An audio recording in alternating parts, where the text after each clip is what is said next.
When you realize how fake it all is. So motherfucking Alex Jones is now trying to defend himself, according to his lawyer, by saying he's a performance artist. He's playing a character on his show. That's not really him. That's just some character he's playing. He's essentially saying he's like Stephen fucking Colbert when Colbert was on his old show where he was actually playing a character. And I don't know if he really is or he really isn't. But it's very frustrating because I feel like this is how we have such an extreme right wing. People don't really believe all this stuff, but it's a combination of wealthy groups like the Koch brothers pushing things to the right because it benefits them, and then this rise of fake news, which is all about getting money by getting viewers and getting clicks. So I'm sure all these sites, like InfoWars that Alex Jones runs, I wouldn't be surprised about Breitbart or other far right-wing media outlets like that.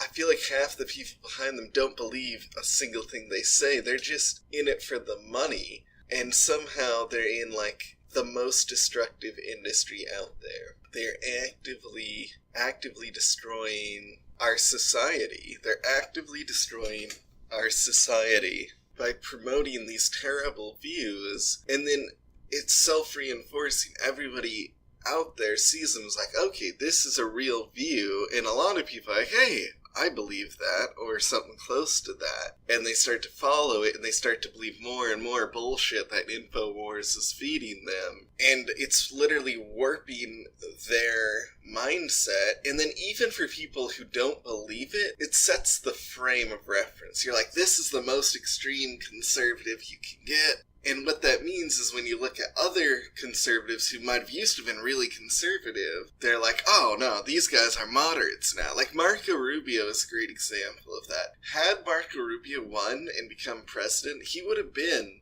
the most conservative president in recent American history. But because of Trump and Ted Cruz and InfoWars and Breitbart, he seemed way more reasonable because the very fringes of the right wing are now so far to the right. But it turns out those very fringes are a facade. They're not real. Those fringes of the right wing are totally fake. And it's bullshit. And it's destroying our country.